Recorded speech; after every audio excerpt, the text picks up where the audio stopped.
49er faithful, let's get it. Because it's 49er mind. We gotta do this one time for the Empire. It's 49er mind.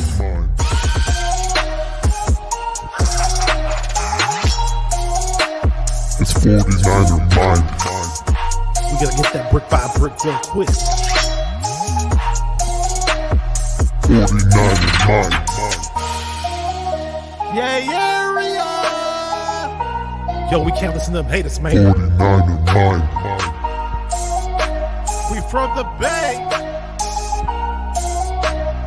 49er mind. We them San Francisco 49ers. 49er mind. We got that red and gold blood inside us. 49er mind.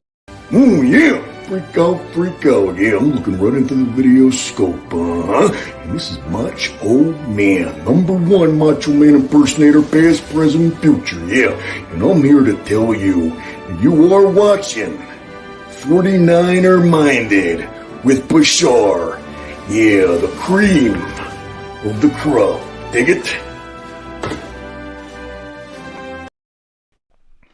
What is up, everybody? Welcome to another edition of 49er Minded. Been a while, took a little break. The bye week was going on, but I'm here, and I do have a very special guest. You guys may already know him. He is from Old 49ers Ultimate Report. His name is Jon Jay. Before I bring him on, just want to say what's up to a few people on here. Who do we have in the chat? We have a loyal viewer, a good friend of mine, Adam Figueroa. Says he thinks Trey Lance is trash. His fire coach already. He said Wakuna. I think he means Runa on the show ASAP. I don't know if Aruna's on here today. I mean the Dream. What's up, man? Subscribe to his channel. He has a very good YouTube channel going on where he talks about the 49ers. Has excellent guests coming on there. Always check out his channel without a doubt if you're not already on there. We got 49ers Chanel in the house. We got Bigfoot's mom. Wow, what a name there. So why did we cut Kendricks? I don't know, man. Who knows what's going on? We got Horace. What's up, dude? And let me bring on Jon Jay. Let's see what's up with him, man. He's been waiting. Jon Jay from 49ers Ultimate Report. What's going on, man? How's your day going? I'm doing good. I had an earlier collaboration with some Colts, podcasters. So I want to check that out. Get my thoughts and check out some, debates. And so that's what I've been doing all day. So, yep. That's good. I know you're always doing a show like every other day on this YouTube stuff, man. You're always busy, man. A whole lot busier than I am. And we got Bigfoot's mom says he wants to join the Jon Jay tribe. All right. Thank you very much. I don't know if he's gonna allow members on there, but you might have to wait in line. Yeah, that's a CG. He created that. But shout out to that dude. Thanks very much. But check out my channel and see if you like it.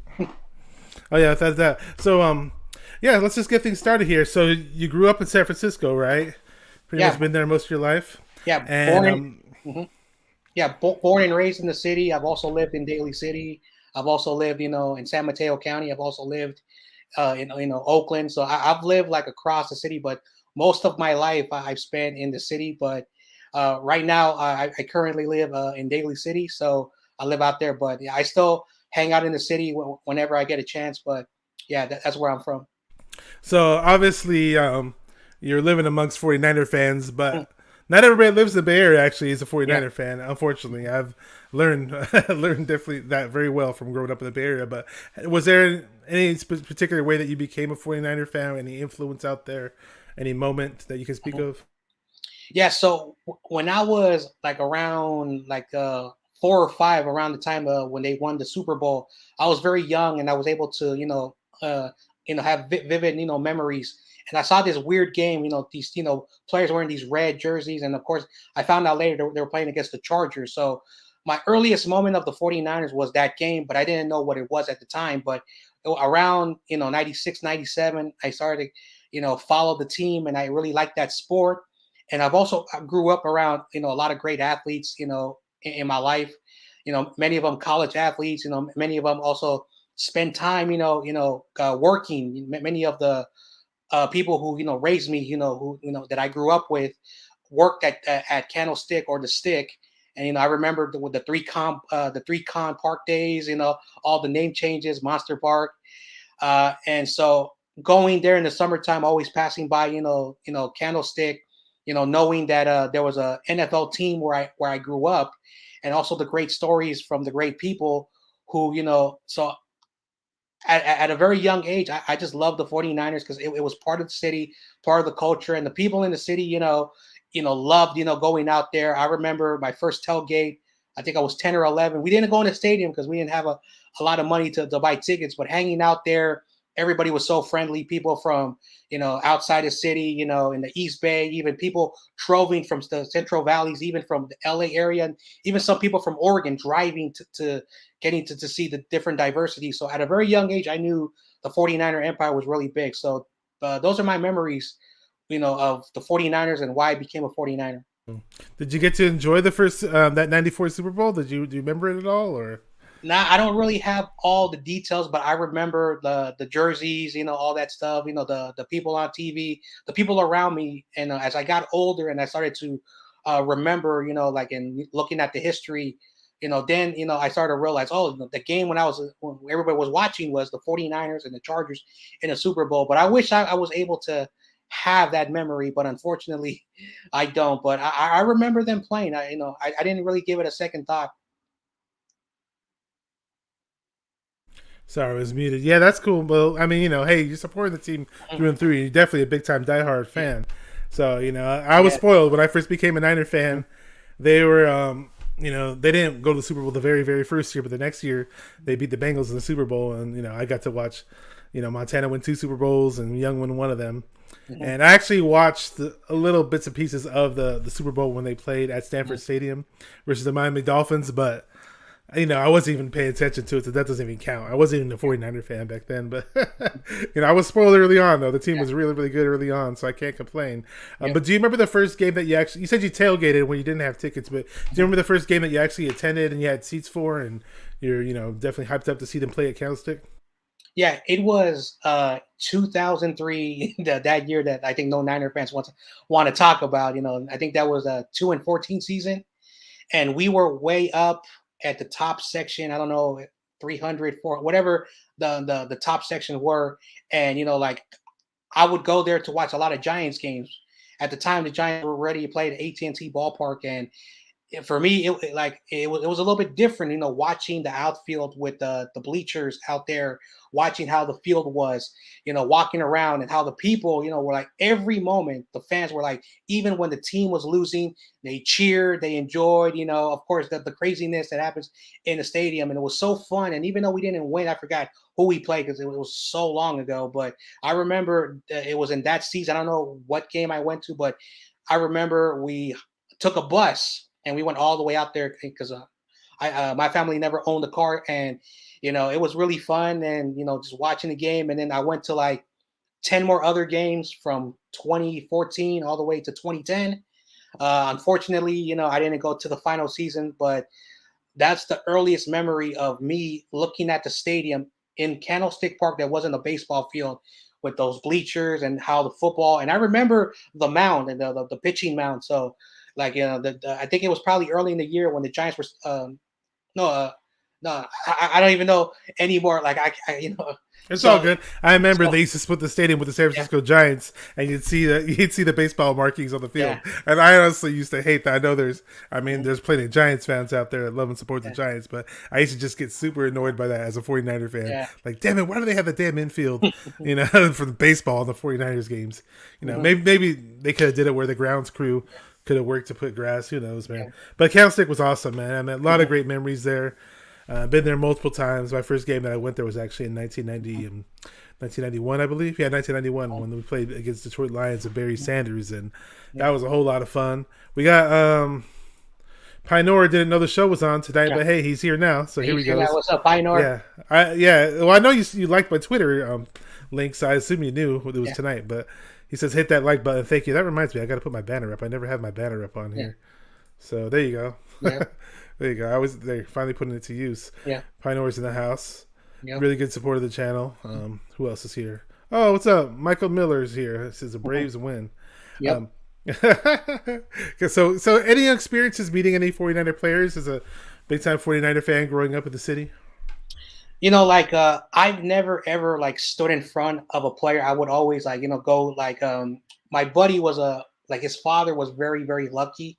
He was like a security guard at the end zone. So sometimes we were able to get down on the field. So I never got to stand in front of the players, but I remember when the players would pass by, I remember I would always try to get a big glance at Brian Young, during that time I started following the Niners. Steve Young was, aging, he was getting older.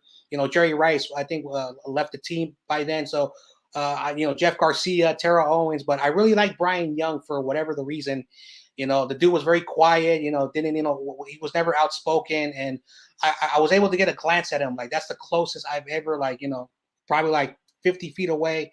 I was able to glance at him, I was never able to get in front of a starting athlete, but I remember as a kid, we would get like these practice squad players that you probably wouldn't even know of today. And they would come and they would, teach us, these football clinics. They would give time, show, how to play football.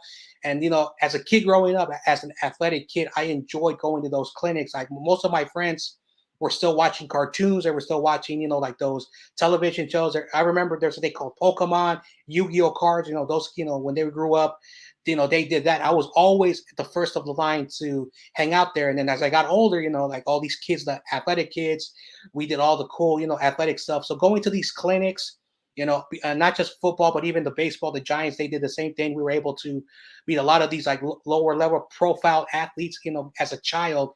And looking back at it, it was such a blessed thing for me that I was able to be around that stuff. Most kids, they don't even care about that stuff. But for me, as I got older, I said, man, I was the luckiest kid. I didn't have nothing growing up, but being around these athletes made me feel rich for a small amount of time. So I was just lucky, just to be around, these clinics, these very small athletes, and also the great mentors of mine. They, played college football, semi-pro football. They became, basically, mentors. Keeping us, out of trouble because Jon Jay was a hothead growing up, always getting in trouble, goofing around. But when I was around those athletes, those great mentors, I wanted to be like them. So as I grew up, I knew what I wanted to be. So very fortunate life for me, just very fortunate. Like, looking back at it, like I never take anything for granted anymore because of, as I get older, everything was so fun to just be around that stuff. And I'm very glad that, my life went in that pathway. That's cool. Yeah. When I was a kid, I was just watching wrestling all the time, watching cartoons. I barely knew who the 49ers were. I only knew who the 49ers were because at one point, because my best friend in elementary school, his mom went to Sierra College. And Sierra College is where the 49ers used to host their training camps every year. So the yearly summer training camp was held at Sierra College, and my friend's mom would always be like, oh, yeah, I saw Joe Montana and Dwight Clark the other day practicing over at Sierra College. And she was like talking about that was like a big deal because we just beat the Dolphins in the Super Bowl. So I was hearing about it back then, but I was kind of like, oh, that sounds cool. But again, I didn't really know the game back then. I didn't care enough to say, hey, let me go check them out. I should have. Maybe I could have been Joe Montana as a kid. Michael Miller in the chat says he got to meet Joe Montana. Actually, he mentioned it. I was like, well, in Virginia, out of all places. Wow. Montana's probably the hardest 49er player to actually meet. From what I understand, he does not like to mingle with the fans, and which I'm not a big fan of. And from what I understand, is you only get his autograph or get a picture with him if you're paying, if it's a paid appearance, and you're paying money. So it is what it is with Joe Montana. So let's see what else. But yeah, man, growing up as a Niner fan, you had a lot of fun. Yeah, meeting those players as a kid. I met Bryant Young before too. You mentioned Bryant Young. I met him twice. Yeah. One time at a bar, another time I ran into him at a club. So that was pretty cool. But do you ever remember did you ever get? You remember what your first 49er jersey was? You ever sported a 49er jersey like growing up or? Oh yeah, yeah. Oh yeah, I've said it on on CG stream, and I'm gonna tell the story. So when I was a kid, we used to like at the end of the year, like around the Christmas time, these organizations, one organization called the Recreation and Park Department in San Francisco, they would do these like cool things where people would donate stuff, and people were able to get some clothes, because I didn't own a lot of stuff growing up. Always a lot of hand-me-downs, had older siblings, and just passing by. And so when we went to these great events, people were like looking at all the cool stuff, and there was an old raggedy, like the numbers were slowly fading away of Taylor, the wide receiver Taylor, him, and so 82 very faded. and it was a 49er jersey. I didn't know who he was, but I saw San Francisco. I picked it, and they said, "Oh, that's a nice jersey." And then some of the kids, were like, "That's not Jerry Rice, etc." But I said it's a 49er jersey. And then someone who was older than me, like a teenager said, "Oh man, my dad would talk about Taylor. He was a really good wide receiver." Taylor was awesome, and John Taylor was great. So I wore that everywhere. I wore it everywhere, and in about 2 years, the thing ripped apart. And they were like, all like, because I was wearing it everywhere. I wore it to play. I wore it to school when when I was able to wear very casual clothes, and I would get dirty with it. It was always in the washer because I would get dirty. So after many washes and a lot of tearing, that was my first ever jersey. But my second jersey that I got, I bought it by myself with my own money, was a Patrick Willis. The year he entered the league, I think his rookie season.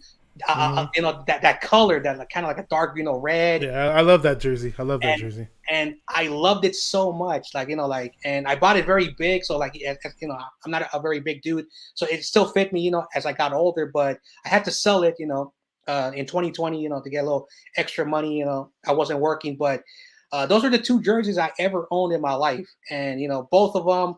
I cherish them, I've never owned any memorabilia, T-shirts and hats. I have a lot of T-shirts and hats, but I've never owned any jersey, Montana, Young, Rice, Randy Lott.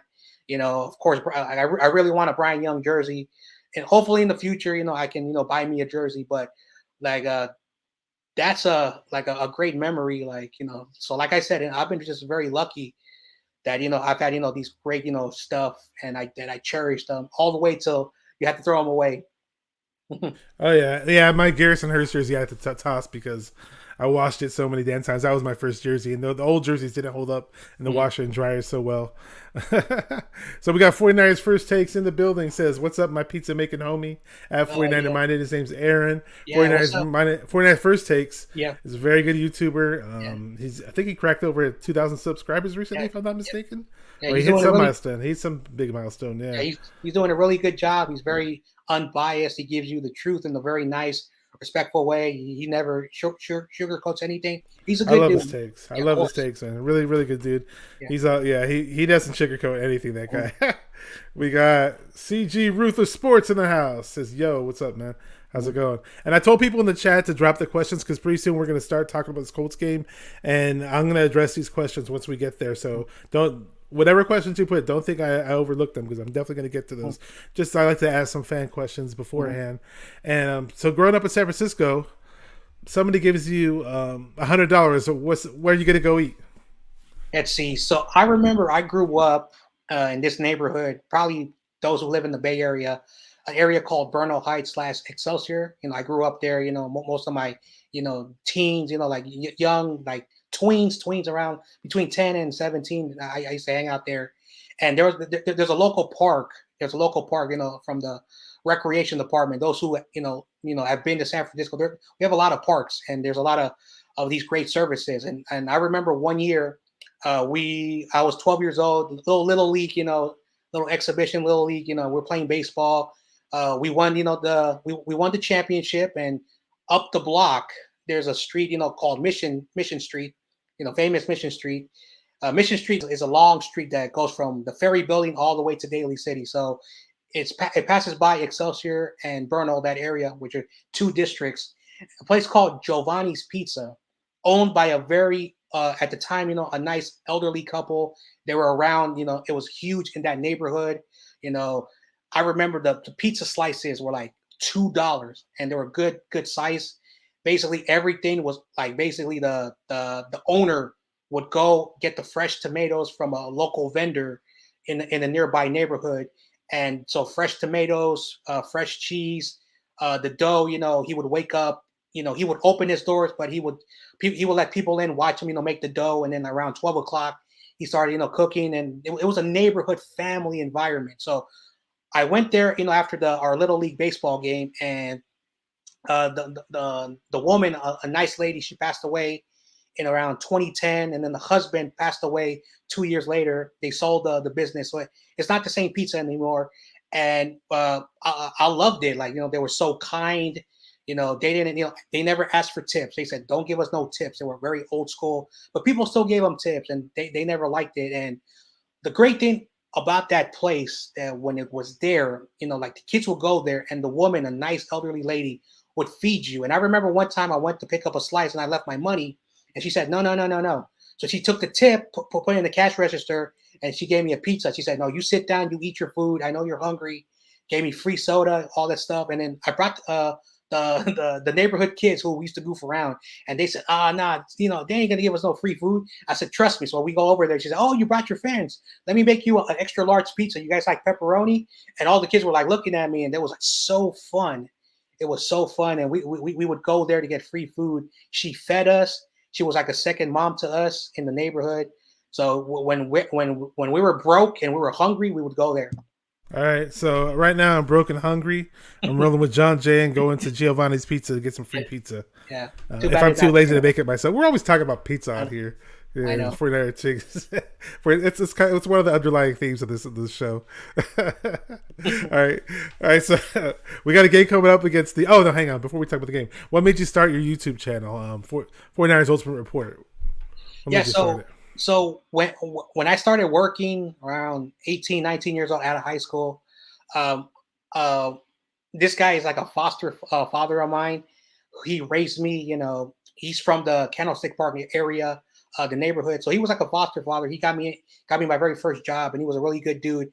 And he always had the sports page looking for any 49er news. And we started talking. And then over time, we developed a really good relationship. And then, so, during the work, I always gave my hot takes to the employees, and the employees were like, oh man, this guy is so knowledgeable, so smart. So for many years, that's what I would do. I would just, go around a little neighborhood table, a little around, my workplace, and we would complain about the Niners when we lost, and we would always overhype them when we won. But in 2020, I was far away from my family, I had to move in with extended family, during this tough time. They brought me in, and then I was talking about the 2020 season, and of course, nobody wants to talk about that season. And they said, you know what, Jon Jay, we're sick and tired of you talking about 49er football. Bother the internet. So I said, all right, let me make a YouTube channel. And then I discovered this channel, like a call-in channel called Rumbo. And then I'm like, all right, but he only gives you a few minutes to talk. So I decided, you know what, let's do the channel so I could have more time talking about it. And over time, the channel started growing. I remember my first 100 subscribers. Like I said, I'm getting a 100 subscriber, each month. So like in January and February, I had 200 subscribers. But then once free agency kicked up all the way to the draft, I hit 700 subscribers. And then my subscriber count, started to slow down. So I was very thankful to do this journey. And for those who are first time, I hit 1K subscribers in, I think like early September. And I'm growing right now. I think I had 1.13 subscribers or 1,130 subscribers. So I don't know if that number, because that number goes up and down every single day. So it's never the same, but I'm very blessed that I've built this great relationship. I did not know that there were more passionate fans, more than me, who know more stuff than I do. So I'm very grateful that I did this journey. So that was one of the things. They just got sick and tired of me talking to them about football, because they're like, oh, we don't want to hear about 49ers no more. Talk about something else. That's funny. I like that. That's hilarious. We got T Breezy in the house. He's a good buddy of mine who lives over in Atlanta. He's happy about the Atlanta Braves. He said, I told you Banana Shanahan was going back to Jimmy G for his chance we got. We needed a coach for Trey. I was saying that, I don't know if I said it on this show, but I definitely said it on Bayer Baller's show. I was saying, this was after they announced that Trey Lance was going to have his first start. I was saying, don't be surprised if, within the next game that Jimmy G's the starter. For whatever reason, I just have a feeling Kyle Shanahan would do that, assuming Jimmy G would be healthy. And lo and behold, Trey Lance somehow got hurt in that game. I don't know what play it was, but he had over 89 yards rushing or something like that. We ran him way too much in that game. It was so annoying.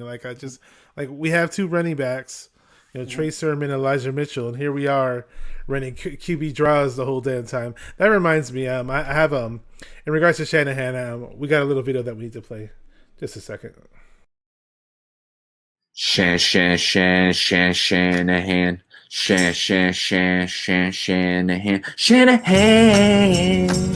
What is the plan? Shanahan. You got me sleeping in a snoring. QB draws are boring. Shanahan. Drafted Trey Lance, liked him at first glance. You started Jimmy G, but you need to take a chance. Shanahan.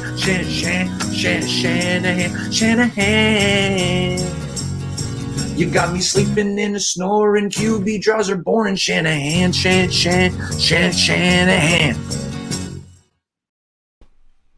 Oh yeah, that was Bay Area Baller 18 with his singing debut, doing a parody of Barbara Ann, I believe, about Shanahan, and I agree with him. He said, "You got me sleeping and snoring. QB draws are boring." So yeah, definitely. What do you think about that, Jon Jay? That was funny. You said Bay Area Baller did that. That was funny. Yeah, that was good. But the way Trey Lance was used the last game, do you agree with that? One thing about Trey Lance, and I'm going to be very, very completely honest. I really like him. The problem that against the Cardinals, and we played really well. We were moving the ball down the field. The penalties and all the mistakes on offense, but if you have two running backs who are able to run, like Elijah Mitchell, he's good. Basically what you want to do, and a lot of people who watch my channel, and I say this, get as many yards running the ball to open up your play action. And Howard Cosell and somebody else from the major media said this. Greg Cosell, you mean? Cosell. My bad. And he said that, when you want to design, the style, you don't design the exact style that Trey Lance ran in North Dakota State. You want him to be a little bit more different, understanding the way of the game. And so if you're going to run Trey Lance 16 times, you don't want a quarterback to do that. Of course, we don't want Lamar Jackson style. That's, the way he wants to play. But let him go on play action. Let him drop back. Let him survey the field. And unfortunately, Greg Cosell said that right now, the offensive line has been designed for the past several years for Jimmy Garoppolo, and the offensive line, basically their job is to hold that line for about 2 seconds to let Jimmy throw the ball quickly. For Trey Lance, he's going to hold the ball maybe 3-4 seconds, and the line is not meant to do that. So, Kyle should have realized that entering the game against the Cardinals, and for some reason, his offensive line was not able to match up what Trey Lance style is going to be. So that's one thing that Kyle has to start to develop, that allowing, his offensive line to hold the line for 3.5 seconds for Trey Lance. It's kind of funny because those who were completely against Trey Lance playing or don't like him, they're like, see, look, he sucks. I told you he sucks. It's like, but he wasn't even set up properly to succeed in that last game. And hats off to the defense. The defense played awesome against the Cardinals. I mean, this whole time we've been successful with Shanahan's offense. What do? We sit there and we establish a ground game. You got your running backs, and we pound the rock. Pound the rock, and then we pass. It's like we're doing everything completely backwards this upcoming game, and that past game. And I was so frustrated watching that. Let me say what's up to Fernando. I don't know who this guy is, but I think he's a new viewer. It says no Williams and Kittle versus the Colts. Rundy, which is near top of the league, is in a good sign for tomorrow. Mm-hmm. Yeah, not having Kittle out there hurt Trey Lance too. I mean, he occupied. If you watch the touchdowns that were thrown in the previous games, I mean, having Kittle out there, he'll occupy multiple defenders at a time. I forgot who was showing this play. I just saw it on Twitter or something. Somebody was showing the replay, maybe on YouTube, but like how, on the Jawan Jennings touchdown versus the Eagles, for example, it's a short little touchdown, how Kittle occupied 3 defenders, and then, next thing on the opposite side of the field, Jennings was wide open. So we're not going to have that. So other people got to step up. I've been hearing Dwelly's name for God knows how long, especially if you click on Grant Cohn's show or whatever, you hear that Dwelly is so great and he's so good and his hands are amazing. Like, well, if he's so good and he's getting all this praise, I want to see him do it on the field. He did have that one touchdown, don't get me wrong, earlier this season. He did have a touchdown, but at this point in time, we need to see more from him. Jimmy's going to be out there playing. It's going to be in the rain. I checked the forecast. We're talking... It's going to be like 100% chance of rain during the hours of the game. So it's going to be a very muddy game from what I see. And let's see. We got some questions here. If you have anything you want to add in the meantime, go ahead. I just want to see if I didn't miss any questions. Yeah, I was talking earlier with some Colts, podcasters, and we were talking about the rain and right now, Indianapolis Colts, well, with their offensive line and their run game right now, it favors them. And of course, Carson Wentz is, he's pretty good, so you do have to worry about, their offense. For us, it's a huge question mark. How are we going to play in the rain? Because I'm not sure if Jimmy's ever played in the rain. I can't even remember, but because Jimmy hasn't been on the field a lot, so we have to see how Kyle has the game plan, because he also has the game plan. So I think the Niners are going to run the ball, do a lot of jet sweeps, a lot of those end rounds, a lot of those very short stuff. I don't think we're going to be going deep with Jimmy Garoppolo, because I don't know if he can throw the ball. He has his issues throwing the ball deep. Trying to throw the ball deep with a wet ball. So that's a huge question mark. Yeah, a wet ball doesn't help any quarterback, let alone Jimmy G. Jimmy G, this is his time to step up.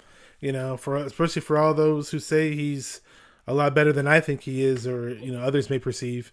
This is his time to step up, because hey, we lost all these games consecutive. Mm-hmm. We're not going to lose another game and leave us out. That will look terrible. I mean, I don't care if it's rating or not.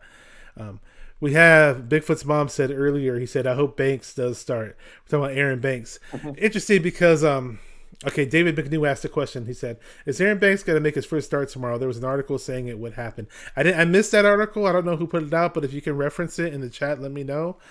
I've been wanting this guy to progress, but who was it? One of the guys said, was it Lynch or Shanahan? One of them said that they think Aaron Banks is behind Tom Compton on the depth chart. Tom Compton is terrible. I honestly don't think Aaron Banks can be that bad. I mean, Brunskill's right now looked pretty bad this season. How can Aaron Banks be any worse is what I'm saying. And Aaron Banks has more upside, obviously, than Brunskill. Brunskill wasn't even drafted. He came out of that one failed league, that the FFA or whatever it was called, and then we picked him up. And Brunskill's looked terrible this year. And what sucks is Buckner's going to be lining up on him at times. Aaron Banks is a huge, big body guy. I wish we'd acclimate him more from time to time and get him involved. I mean, he's not going to learn how to get better by sitting on the bench. Same thing with Trey Lance. That's my argument with Trey Lance, is like, how's Trey Lance going to get any better by sitting on the bench? As far as offensive line goes, too, was it Trent Williams is going to be out possibly? Yeah, and Jalen Moore. Yeah, it's doubtful right now. But right now, Niners have to plan, just in case, without Trent Williams. Yeah, which sucks. But Jalen Moore has opened the eyes of coaches. They do like what they see in him. I wish Banks would follow his lead. Banks was drafted before him. Yeah. Again, the whole, I hate to be like the other guys on the other channels. They say, "Oh yeah, the 49ers' first picks are bad, but their picks towards the end of the draft are good." I don't think Lance is a bad pick. I saw a lot of positives when he played, and he's barely even getting his feet wet with Trey Lance. But that's Trey Lance. Banks, we need to see him get involved some way, shape, or form. I don't think Trey Sermon's a bad player. That when I saw him get a lot of work against, was it the Seahawks game? He had plenty of carries. He produced, so I don't think he's a bad player either. So it's about getting these guys on the field. It's about prepping them properly, getting the reps in practice, and then you'll see them develop. If we're not developing these players properly, then it's the 49ers' fault. You can't say somebody's. I mean, yeah, you could say they're a bust if they've been in the league 3 years and they've had all the opportunities in the world, sure. But it doesn't even seem like we're giving certain people opportunities. How are they going to progress and develop? Mm-hmm. Yeah, that's the thing about, the NFL, and you don't have to be a 49er fan, but you can follow any team, is that, quarterbacks, they have 3 years to develop. They have, no matter what situation that they're supposed to be in. Unfortunately, we've moved at a time where quarterbacks would sit down for a year, no matter what team they were, when they were drafted, but we've now moved to a time where, offensive coordinators basically have to mold their offense with their quarterback. And so that's the reason why these younger quarterbacks are having more success, because, they're coming in and, the organizations that have already developed their, the style for them. And of course, when it comes to Aaron Banks, a lot of people, they give me a hard time, but he was not a second round grade. He was a 4th round grade, but for whatever the reason, they decided to trade 5 picks back, and then they drafted him, which was kind of idiotic.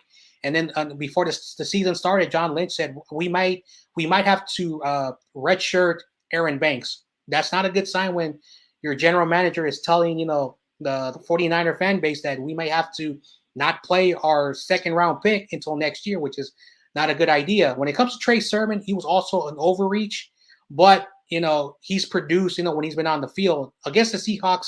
That game is not a game you should put a lot of stock in because their run defense is the worst. Their run defense, Seattle, is the worst. So Trey Sermon, when he played against the Packers had a better defense, but against the Seahawks, so I'm still trying to see what Sermon can do. At the same time, he's not getting a lot of touches or a lot of opportunities. It comes down to Kyle Shanahan. And of course, Jalen Moore, he's a swing tackle. He can also play interior. He can also play guard. So, if Brunskill, is having trouble when Trent Williams comes back, maybe you could put him next to McGlinchey because he's a swing tackle, interior, defensive player when he played at that little small school in Western Michigan. So, and Diamador Lenore, a later pick, has had to come in and he's been producing for a 5th round pick. So when I look at what the Niners do, I think sometimes they do overreach for players because Kyle wants to use there's certain, aspects that he wants to run the football, but he doesn't take account about on the offensive side of the ball, the weakness on their pass, protection for whatever the reason. So that's how I see that situation. I got you. We're not the team that should be redshirting players. So it's not like we have this amazing all-star roster at every single position across the board. I'm like, okay, sure, you can redshirt the rookies because we got this all-pro sitting right in front of them. That's not the case with Brunskill, obviously. So if Brunskill plays like honestly, people like to rag on McGlinchey so damn much. McGlinchey had his worst game of the season this last game. I get it. But prior to that, he wasn't playing that bad compared to this past game. But my point is, Brunskill has actually been the worst offensive lineman on our team, if anybody has noticed. And, when you got the worst guy there, whoever's backing him up, why not play them? Maybe they could do better. Why not play Jalen Moore? Why not? We got Fernando Oriana in the house. He said something earlier. Where was it? Somebody said something about the Colts. Hang on. He said this. So, well, in my opinion, hopefully Kyle and the players on offense execute better. Look at the Ravens; they are as injured as they are, and they're 5-1. Yeah, some teams just even though they're injured, they're able to do it. There's been a lot of bad bounces, a lot of bad, stupid play calls that define certain games, and sometimes in the NFL, there's certain things that are involved with luck and poor execution, poor play calls, and they all add up, and then all those add up and they equal a loss. So it's unfortunate. What's up, Isaac? Oh, we got Isaac. He's a Colts fan. He says, my Colts are taking this game, son. I don't know. We'll see, man. We got to win at Levi's. We can't be losing every single game at Levi's, so they got to win some way or another. What's up, Bob Money? How's it going, man? Good to have you on here. Somebody in the chat earlier mentioned something about the Colts winning. I was actually at the Colts 49er game at Levi's not too long ago, a few years back. At Stanford. Yeah, at Cowstick Park. When Harbaugh was still there. This was the 2013 season. And I remember the Colts won that game. That kind of sucked, but it was like the home opener. Let's see. Oh, Pinor is giving up on Kyle. Says, I've given up on Kyle already. I don't mind. People who still have faith in him, what would it take for you guys to give up on Kyle? My thing with Kyle is he kind of has this stupid attitude, like this stupid arrogance. But as far as what goes on the field, as far as what I've seen, it's fixable as far as what goes on the field. I'm not talking about what goes on in practice about prepping players, but if Kyle sticks to his bread and butter and just runs the ball like crazy, that opens up the play action. It opens up a whole lot of things on offense. Our team is built to run the ball. That's our bread and butter. We stick to it. We drafted 2 running backs this year. We have JaMychal Hasty playing in this game coming back. Thank God he's coming back because he can definitely help. He's a quick, shifty little running back. I've said it before. When JaMychal Hasty gets the ball, he can bounce around to the holes in the same fashion as same way Marshawn Lynch did when he was on the Seahawks. Now, he's not the bruiser. He's not going to run over people like a runaway freight train like Marshawn did. But the way he bounces around and picks the holes, JaMychal Hasty has that same capability. So it's going to be good. Good to have him back. This is kind of funny right here. Bob Buddy says, I love what Martell's... I can't even say it without laughing. I know. He says, I love it when Martellus Bennett calls Jimmy G a bitch. Yeah, that came out of nowhere. He was referencing some games from way back when Jimmy G was on the Patriots and saying that he could have played, but he was hurt, or he should have said that he was unable to play a few days prior so they could have prepped Jacoby Brissett properly before the game rather than just throwing him in there last minute. So if that's true, that's kind of shady. You mentioned Diamador Lenore earlier, and I was going to say something about him. CG Ruthless says Diamador Lenore could be our nickelback next year. He probably could, yeah. Or he might be groomed to be the starter. What I didn't like about Lenore is why in the world wasn't he playing last game? Now, I know Dante Johnson in relief did a good job, but it seemed like Lenore was pretty capable in the past games that we played him. Not that he was perfect or anything, but he looked like one of our rookies. You know, obviously Ambry Thomas isn't really getting any playing time. They don't even suit him up sometimes. But Diamador Lenore out of Oregon is looking like a pretty decent draft pick so far. Don't you think so? Like Diamador Lenore, like in the preseason, you know what he did in the the limited times, because like you have to get all the players to get some snap in to see what they're able to do. And Diamador Lenore played really, really well. And that's all right. This guy's going to make the team. I don't think he's going to be a starter, but he's making the team. He's going to be doing a really good job. And of course, when Verrett got hurt and then Emmanuel Mosley, missed the first game. Diamador Lenore did really good. And then the biggest test was against the Eagles, and they had some really good speedy receivers. He did a really good job against the Packers. Not so well, not 100%, but he was able to match up the best he can. Against Seattle, the secondary played really good against Seattle. It's just bad turnovers, bad offensive play calling, not able to be doing what they're supposed to be doing.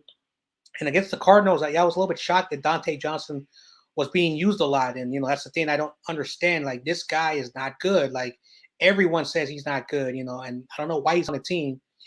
But Diamador Lenore, the time he's has been able to step up, do his job, be there for an injured player. He's done the best he could. I'm not saying he's a the best corner in the NFL, but he's done good enough for a fifth rounder, and he's still a rookie, so he's gonna make a lot of mistakes. So I'm not anticipating him to get like 20 interceptions.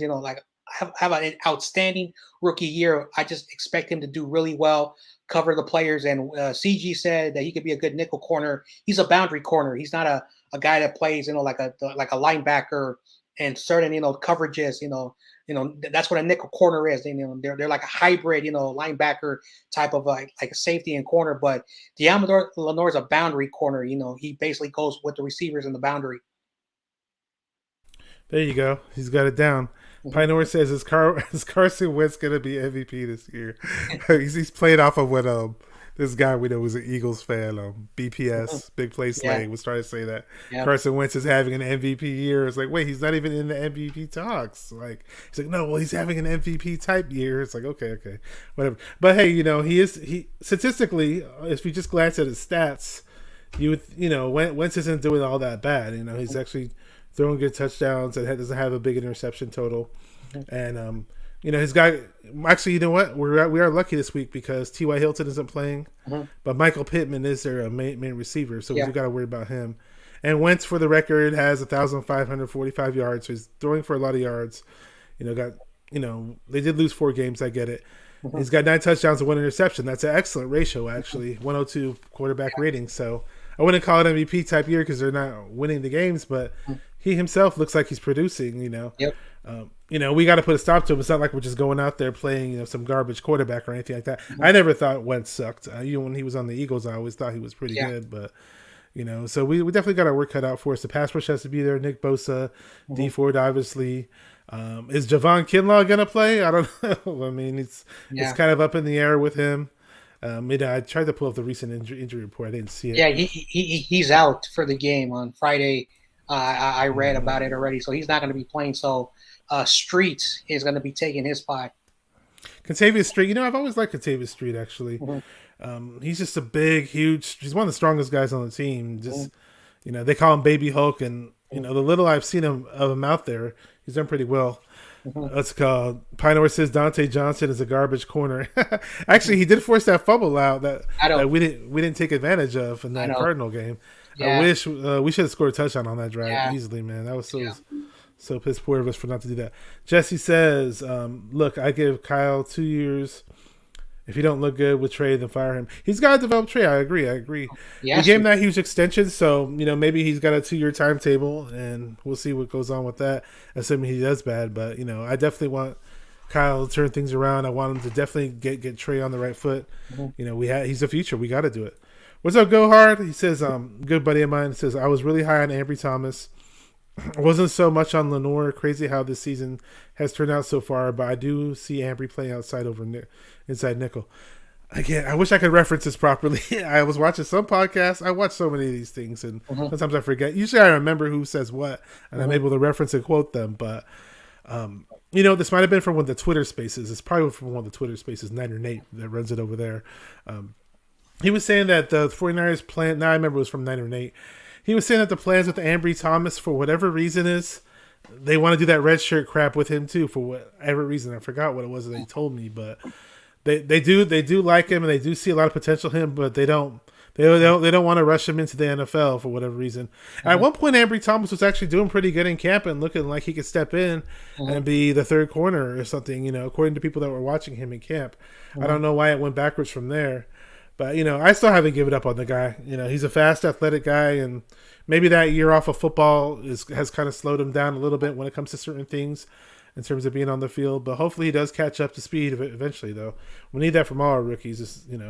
Speaking of rookies, I'd like to see Talanoa Hufanga on the field a whole lot more. Don't you think so? Oh, yeah, I like Talanoa Hufanga. He had a higher draft grade. And I want to talk about this guest I had on, AJ Highsmith, who was one of our low-level scouts during the start of the John Lynch and Kyle Shanahan. And he's now at Buffalo as one of their regional scouts in, the Big Ten, Alabama area. So that's where he's at. And the Bills really wanted him, but he told me that, some of his numbers, his scouting reports, 40-yard dash, types of, was not at the level that they wanted, but the Bills really, really, really wanted him, and he says that he actually fits better under our defensive coordinator. I forget our defensive coordinator's name, which is really sad. DeMeco Ryan. DeMeco Ryan, yeah, DeMeco Ryan. That he fits that system better than what Buffalo's running, because they run very completely different styles of defense. So. And Talanoa Hufanga right now, he's a special teams player. He's had some moments on, safety. He's not an every down player. But when he's on the field, he almost sacked Kyler Murray. So I won't be surprised if, this year is more of a development season, because, one of our safeties, or maybe both our safeties next year, 1-year contract, we don't know who's going to come back or not. So Talanoa Hufanga, getting his feet wet, he could be our future starting safety. So I really, really like him.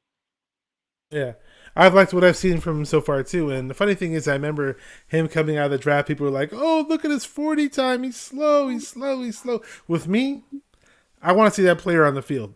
So sure, if I hear that he runs a 4.3 40 or 4.2 40 or whatever crap, I might get more excited to see him. But in any case, I want to see this guy on the field regardless, because what I see on the field tells me if he's slow or fast. The 40 time doesn't. A lot of times doesn't even tell me if that guy's slow or fast. And for Hufanga, from what I've seen so far in the preseason and what I saw in the regular season so far in little glimpses, he definitely looks the part. He looks fast. He looks explosive. I was saying before the game, when I did my preview for the Cardinals game, we need Hufanga on the field because we got Kyler Murray running around out there. I'd love to see Hufanga in like a pseudo linebacker kind of role just to spy on Kyler Murray. And lo and behold, he did have that one blitz where he looked really nice and he almost got him. So that was good to have. Fernando does not. He says, "I don't trust John Lynch anymore. Lies and BS down talk on players." And the stuff that Kyle Shanahan and John Lynch say, it's you got to take that as if they're politicians almost. I don't like the approach. Obviously, I do not. I guess it's their approach to not show their cards, and sometimes the stuff they say conflicts each other too. It's kind of weird, and but it's. A lot of times with coaches, they're never going to say 100% of what they feel. They don't want to reveal everything. But with Kyle and John, especially with Kyle, it's like, it's irritating. That's why I don't watch the press conferences. A lot of people, I don't know, I give you guys a lot of credit. You guys watch these press conferences religiously. I get so sick and bored of them. I don't. And especially Kyle's got that monotonous voice. Like, I don't even want to hear it. I'm sure. What do you feel about that? And see, I remember during the off season, because there was not a lot of news, and I covered some of the press conference. But now there's just so many press conference, I don't have time to like make a video, make another one. So, when there's a press conference, I rewatch it. If there's anything worth reporting, one thing that a lot of people don't really know, and like a lot of people think, John Lynch, and he lies and Kyle lies. Kyle is basically like a dude that he's you can play poker with him and he will lose. He has a very bad poker face. He tries to pretend that to give you what he wants, but you could tell that he has a telltale sign of what he actually is saying.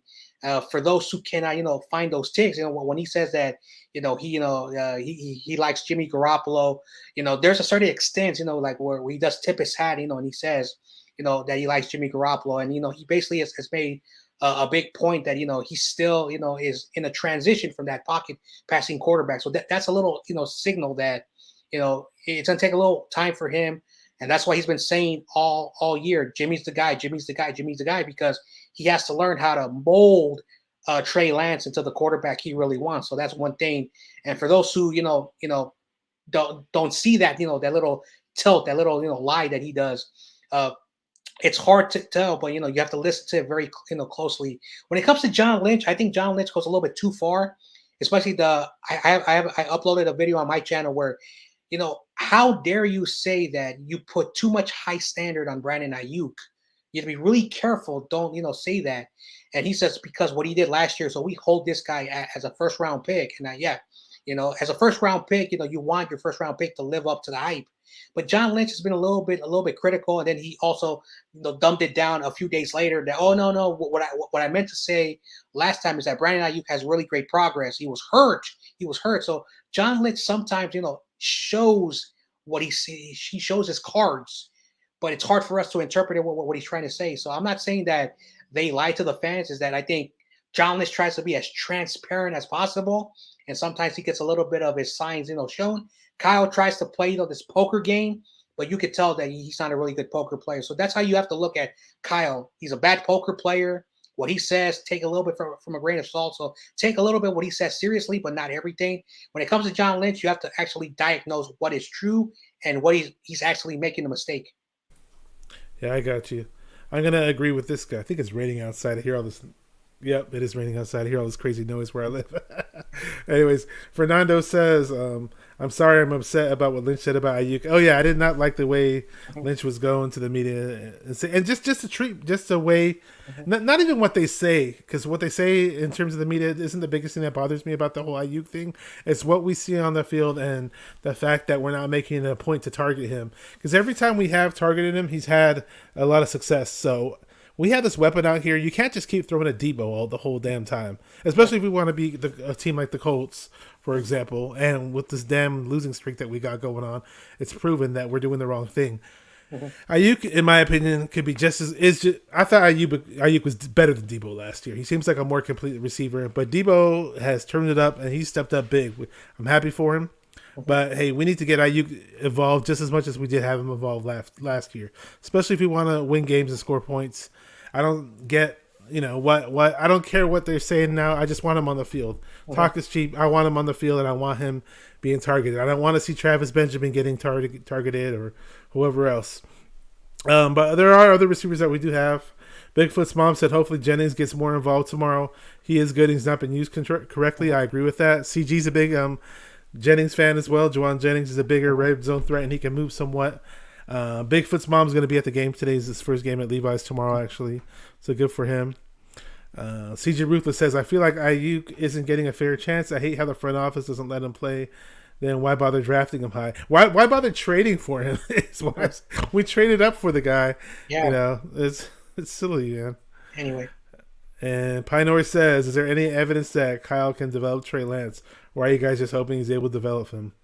And great job, both of you. Hey, we're trying, man. Your guess is as good as mine. What do you think? Do you think he could ever develop it? I mean, hey, I'll say this. They run that quarterback school, right? Don't the Shanahan's own that quarterback school? Mm-hmm. And we had, Shanahan and Lance. Lance's work ethic alone, I mean, regardless of who was coaches, the thing about Lance that does not worry me is that he goes the extra mile in terms of preparation. So I just think he just needs to get more reps and be out there on the field. You can read your iPad more than any other player and study all the playbooks more though, but the timing of people coming at you in real time and making decisions. Should I throw here? Should I throw there? Should I look here? Look there? You cannot replicate that in any other fashion other than playing. Mm-hmm. When it comes to Kyle Shanahan, like basically you look at the track record, Matt Schaub was a third string quarterback under Michael Vick, for those who don't remember. He went to Houston, he was third in the depth chart, and Kyle, as a quarterback coach, was able to develop him. Eventually he became the offensive coordinator, and Matt Schaub had about 4 to 5 quality seasons before he started to regress. Of course, we all know he went to Washington. They drafted RG3, and when RG3 was healthy, they were able to run those types of power runs with the quarterback, all those types of run styles. Of course, RG3 had a good arm. Unfortunately, he got hurt, but they were able to find ways to use the strengths of those quarterbacks. When he was in Cleveland, Brian Hoyer was a journeyman. He was bounced like in 4 different teams, and then Kyle made him very competent, and he was 7-5 as a starter, and then he got hurt and couldn't finish the season, but he had a winning record with Brian Hoyer in Cleveland. Then he goes to Atlanta, and Matt Ryan at the time was a good quarterback. He was probably top 10, but not at the top level where he eventually became an MVP. So he's been able to develop quarterbacks. The thing that has been very frustrating is that the track record with the 49ers, CJ Beathard, why? Then you also signed Nick Mullins, from an undrafted free agent. And then they bring in Jimmy Garoppolo. And so if you're supposed to be really, really good, why have you not made Garoppolo, much better than what he is? He's a one-dimensional quarterback. So the question that, I think that what's going on with Kyle is that maybe because Jimmy's missed so many games, he's not been able to work with Jimmy like every game for how many years in a row. He's missed a lot of games. So he's been working with other quarterbacks. So now he's starting to realize that the rest of the league, they're evolving to, Kyler Murray, even Josh Allen, Patrick Mahomes. We could even put Lamar Jackson there. Quarterbacks that are able to do much more than just be in the pocket, also have really good arms. So he brought in Trey Lance. The problem that, some people, may criticize me, but Trey Lance is a work in progress. He didn't play in 2020. Because of, what happened, in 2020. So you're asking a kid who's been away from football for a while, and, you can wrap, a lot of practice time during, the 2020 season and during the off season. But, Trey Lance needed a lot of reps, and he played them as much as he could. So unfortunately, this may not be the popular answer. You have to roll with Jimmy Garoppolo. Of course, Jimmy's not going to, well, we already know what Jimmy is. We know what he is. Everyone knows what Jimmy is. When he's on the field, he's one piece of that offense. He's not the superstar of the offense. So Trey needs time to develop. We're already saying that because of one game and the way how Kyle used them, that's not how Trey's going to be used. So, Kyle's going to be doing what he wants to do. And hopefully, he proves me wrong, because if he cannot develop Trey Lance, he should not be an NFL quarterback in the future. But I'm thinking a little bit further ahead, but hopefully he better just, do the best job to develop that kid. Cause the way Jimmy's playing is the same thing. Check down, a lot of short passes, run after the catch. And the league has already figured that out. So, Jimmy can't do what you want him to do. I'm sorry. So that's just how I see that situation. Yeah, I remember when we first drafted Trey Lance, Eric Davis, I probably mentioned this on a previous podcast, but I'm going to mention it again. Eric Davis did say, hey, if at one point in training camp or if at one point during the season, Trey Lance and Jimmy G are close to being neck and neck, you hit the reset button. And I think we're at that point now. I don't see Jimmy G stepping out on this Sunday and throwing for 450 yards and 5 touchdowns and saying, hey, guys, look at me. I'm grabbing the bull by the horns, and, hey, I'm the starter, and Trey Lance is going to have to learn behind me. I don't see it that way. I honestly think if Trey Lance is healthy, they might actually end up starting him again. We'll see, though. We'll see what they do. Want to see what's up to David Yang. I call him David Yang Yang Twins. Now he says, Shanny is good at calling good plays. The execution hasn't been up to par. The film still says he's calling good plays. Mm-hmm. But but what about this past Cardinal game? Because we ran so many empty sets in that game. We barely ran any 2-back sets that game, mm-hmm. and it just seemed like it was a huge weight on Trey Lance's shoulders. Don't you think? I thought so. I hate to keep bringing that up, but that really, really bothered me. And then we set it up for him to be the leading rusher, basically. And I'm okay with Trey running in terms of if he drops back to pass. Now I don't want him to rush it. He did kind of may have rushed it a few times, but if the pass rush gets heavy, he'll tuck the ball and run, similar to what we had with Steve Young. When Steve Young was doing that. I don't want him to run every single time he drops back to pass either, though. They do show on the film reviews that he is staring and looking down at the field. Now, whether he sees anybody in time is a question. He has to get, again, like I said earlier, I want him to get used to the speed of the game. But let's see. Let's see what David Yang says here. It says Jimmy might have only about 4 or 5 drives a game, but they result in touchdowns. I don't know, and I'm really iffy about Jimmy these days, guys. That's just my stance on him. You guys are all entitled to your own opinions, which is fine. And let's see. Here we go. We got David McNew. Says Kyle Shanahan did develop Kirk Cousins, but that was years ago. Jimmy is average at best. We are 49er fans, and we expect more. Yeah, with Jimmy, it's tough because he gets hurt a lot. He gets hurt a lot, and he is not the same Jimmy that we had in 2017. If he stayed the same Jimmy in 2017. I'd be perfectly. I think Shanahan, we would have never drafted a quarterback. We would never went for Trey Lance. Would have been fine, but his play has drastically dwindled. I mean, certain things in his game just have dwindled, and he just relies so much on Dinkin and Duncan now, which is pretty weak in my opinion. And it's not good if he's your starting quarterback. But some people want him as a starter, and some people still think he has good trade value. Actually, Colin Cowherd made a video just the other day saying he thinks Jimmy G still has trade value, regardless of what 49er fans say. I disagree. Colin, he loves to get his sound bites. I wanted to go Bigfoot's mom. I think he was asking me, what Jimmy does better than Trey Lance. And then I think he says, I'll wait. And first of all, I never said that Jimmy has better traits than Trey Lance. Right now, what I said in the previous comment is that Jimmy's one-dimensional. Basically, what does that mean? He's a pocket quarterback. He's a true pocket quarterback. He's not as mobile as he once was after that ACL injury. The thing that he does really well is basically the intermediate type of game, meaning that if you don't know what that means, basically he throws a lot of quick release shots to his yards after the catch, meaning that what he does is he sets out his playmakers, and the playmakers move down the field for him. That's basically the thing. So I did not say, that Jimmy, does better than Trey Lance. I'm just saying that what Kyle likes is, that type of game. He likes to move down the field very slow, very tempo, take time off the clock. That's what Kyle likes to do with Jimmy. But it doesn't mean that when Trey takes over that they're going to be doing the same thing. They're gonna, Kyle will adapt. And then I think also David McNew said something about Kirk Cousins. Technically, he did work with Kirk Cousins a lot in the practice field, but he never ever coached him as a coordinator because in 2014 Kyle was with Brian Hoyer, and Kirk Cousins did not start until 2015. So that's a thing that like for some people who don't know that, while he did coach him up and he taught him a lot of things, he never actually coached him in a regular season game. So I wanted to point that out. And again, like we can agree to disagree, but those are just some facts and some information that I wanted to point out.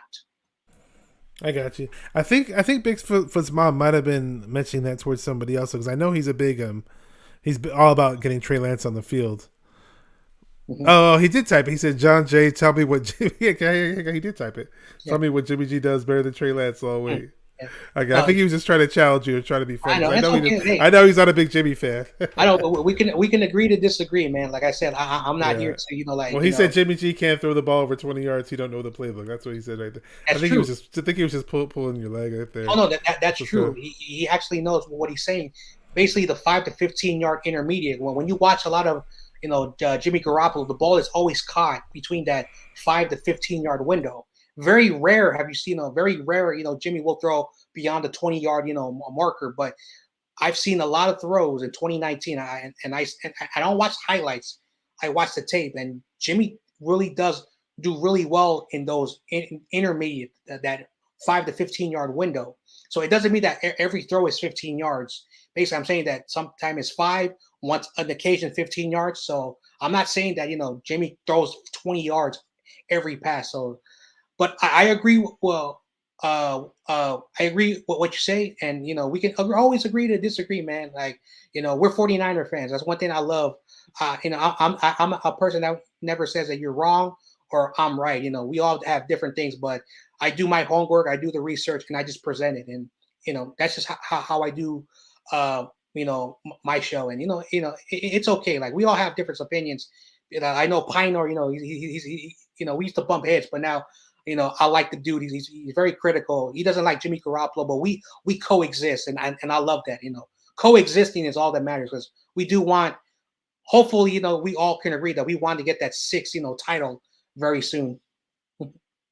Oh yeah, without a doubt, without a doubt. Yeah. I remember Butcher Boy from 95.7 The Game pointed this out once, and it totally clicked in my head, and I don't know why I didn't think of it sooner, but it makes so much sense. And when you watch the games when Jimmy G's on the field, it makes plenty of sense. Like, you can literally see the safeties and the linebackers, if just approaching the middle of the field, like hey, we know that the ball is going to be thrown here. Like, they're just all clumped into the middle of the field, and it's like when they do that, come on, let's challenge these dudes outside. Throw a 20-yard pass to the outside, do something, because that middle of the field is not going to be open for you, Jimmy. Yeah, it's a little frustrating. Hopefully, Jimmy has a good game on Sunday, because we need that victory, and hopefully we run the ball well. I mentioned the running game earlier. Somebody said something he didn't mind who was under center. Was that Fernando is right here. He said, I don't mind who we play under center because we have no other choice but to play Jimmy. I agree. And it is what it is. It's Kyle Shanahan's choice. Yeah, well, I mean, Lance wasn't ready this week. But you mentioned center. Alex Mack has to step his game up. Yeah. I like the guy a whole lot throughout his career. I wanted the 49ers to draft him, but there's times where I see this guy get pushed back. He just gets murdered sometimes. Every now and then he looks pretty good. And the zone system, from time to time, when he has to run down and pull and make blocks down the field, he looks great. Just certain times where it's one-on-one, he'll just get bulldozed. I'm like, oh, please. I do not want to see that tomorrow. So, so Buckner is going to be there. Brunskill and Alex Mack are going to have their work cut out for them. And McGlinchey's got to step up too. McGlinchey's coming off of his worst game of the year. He's got to step up, and obviously I mentioned Jalen Moore earlier.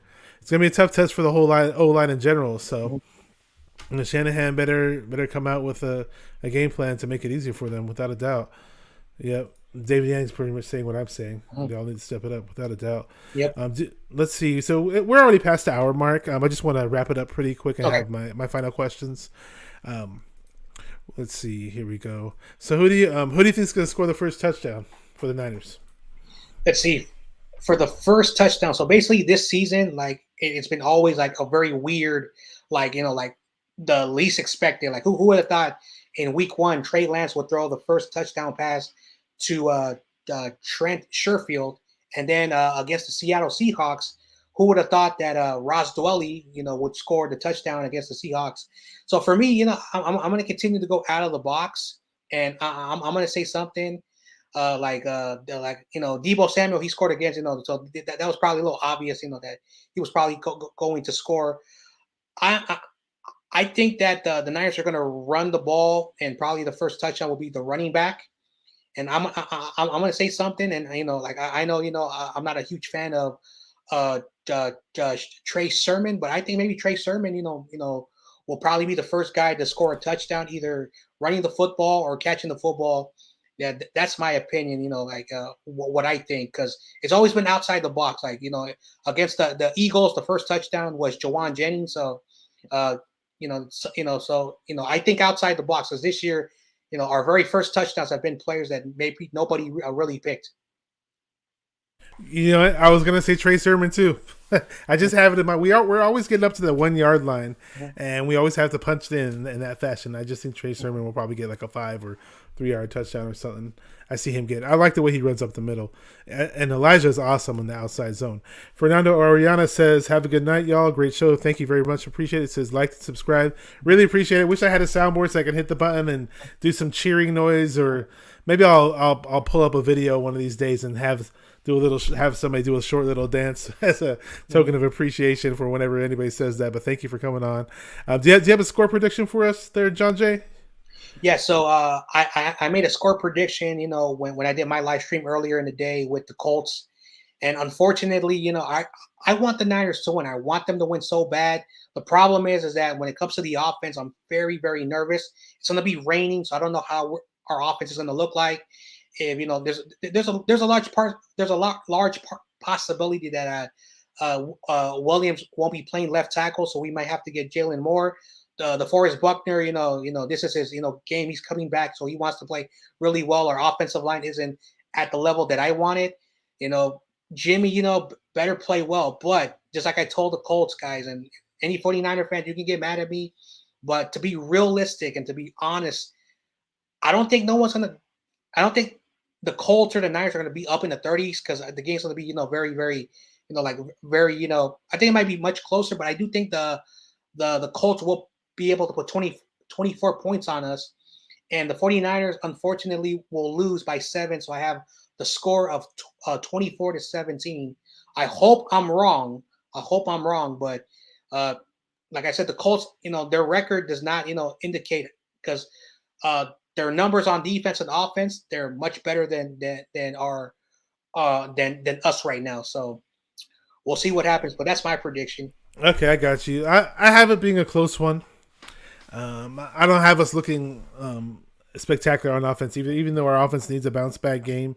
And it's kind of like, I'm assuming the offense and the whole team in general had a lot of soul searching to do with this team and the bye week and all that. Under normal weather circumstances, I'd expect a whole lot more in terms of scoring just for the fact that the team really has to make a statement. But I'll say it's a close one, nail biter, 20-17. We find a way to pull it out. Hey, I'm a Niner fan. What else am I going to say? But so hopefully we do it, man. It's going to be tough. Jimmy's got a lot to prove himself, whether he wants to make a statement for him being on this team or whether if he knows he's going to get traded and go to another team. In any case, he's got to make, do something for himself to make himself look good. He's got a lot of redemption because he's left a lot out there on the field where, he's been very questionable. So, if I were Jimmy, I'd be telling myself, hey, I got to come out here and play my best game on Sunday.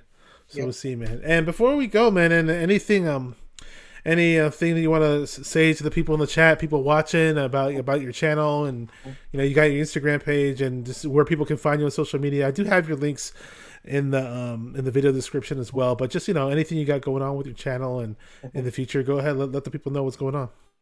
All right, so let me introduce myself one final time. My name is Jon Jay, and literally my name is actually Jon Jay with no H. That's what my parents named me. I think they did it on purpose, but growing up, that was what they call me. I'm the 49ers Ultimate Report. I love to report the news, so I'm the reporter. I have my own opinions. Sometimes I could be wrong, I could be right. So I'm an opinionist.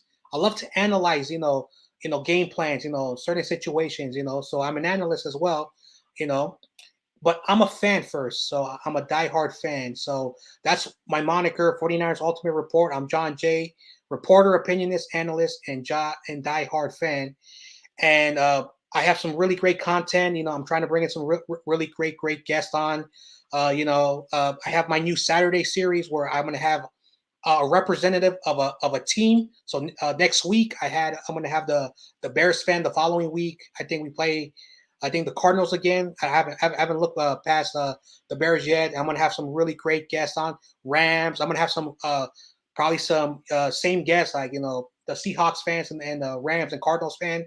So on Saturday, so I get to debate with them. Of course, after the game tomorrow, I'm going to do a reaction after the game, man. So I do my instant reaction after the game, so you get my real emotions. So if we lose, I'm going to be really upset.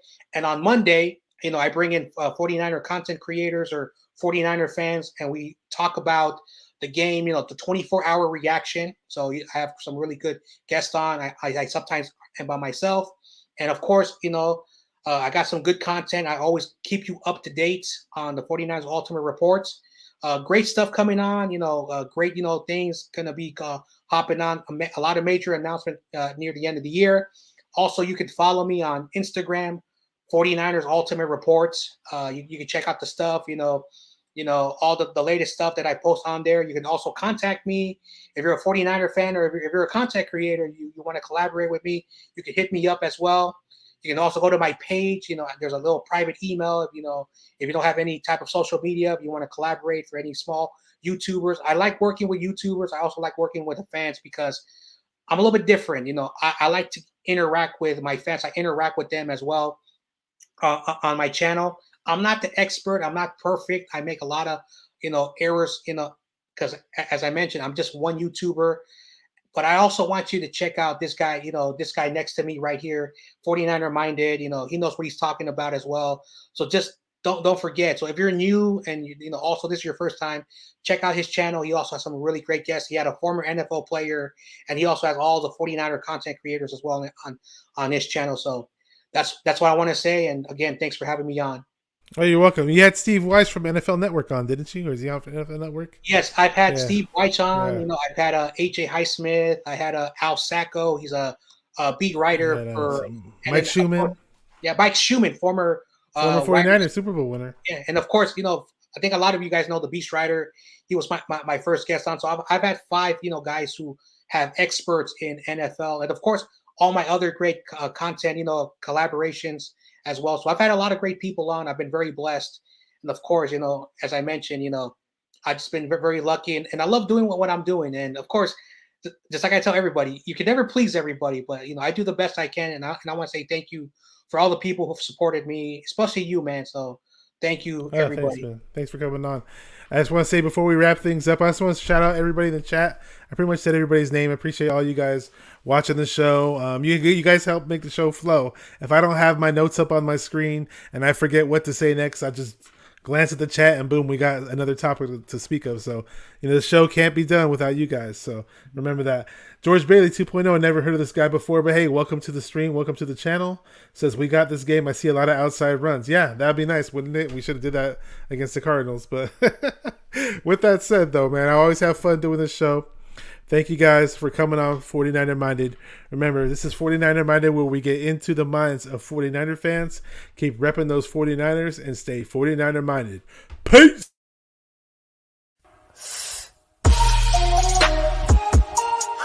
Come on, 49er faithful, let's get it. Because it's 49er mind. We gotta do this one time for the Empire. It's 49er mind.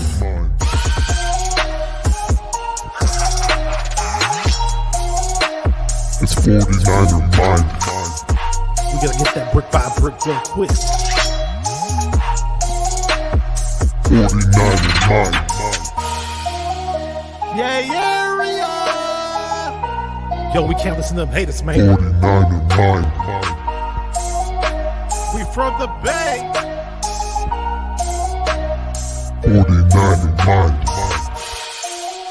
We them San Francisco 49ers. 49er mind.